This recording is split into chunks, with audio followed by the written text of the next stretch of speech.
طرار یعنی ترزننده. نعیم نظامدوست متولد سال 1353 و توی رشت به دنیا اومده. نظامدوست بازیگر سینما، تلویزیون و تئاتر ایرانه.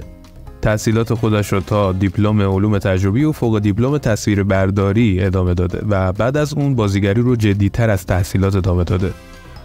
او از سال 1370 کار بازیگری رو در گروه‌های آزاد تئاتر شروع کرد. بعد از اون در مجموعه نوروز 72 بازی کرد. نظامدوست به طور حرفه‌ای با ساعت خوش و در سال 1373 وارد عرصه بازیگری شد. در بخش فیلمشناسی نعیم نظامدوست به گلچینی از لیست کارهای این بازیگر زن شمالی اشاره می‌کند. دوست داری با جانی دپ ازدواج کنی؟ چرا دوست دارم. جدیدترین حضوری که نعیم نظامدوست داشته و این روزها بسیار ترند شده، حضور ایشون در برنامه اسکار به کارگردانی مهران مدیری است و در ژانر ریالیتی شو و گیم شو هستش.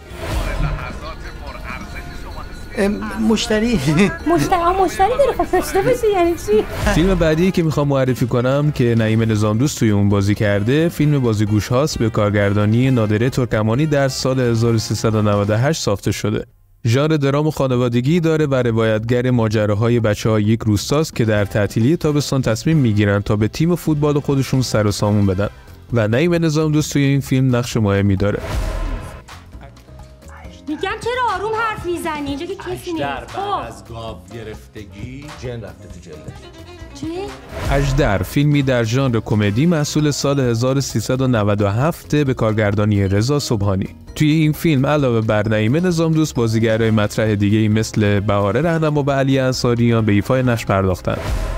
دقیقا مثل فیلم‌ها دختر پسر به هم میخورن بعد با هم چشم تو چشم میشن. الان چه حسی داری؟ من حس میکنم قطار خورده. فیلم هزار پا در ژانر کمدی و درام.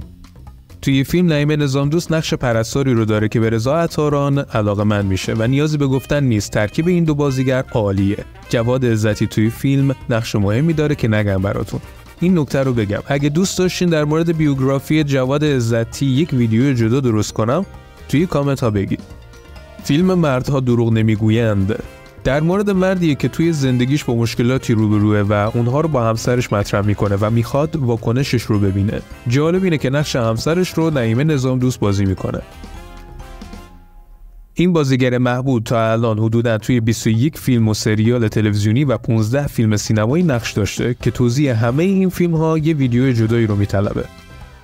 خب مرسی که تا اینجا با من بودید. اگه از ویدیو خوشتون اومده لایک، کامنت و سابسکرایب یادتون نره. تا درودی دیگر، بدرود.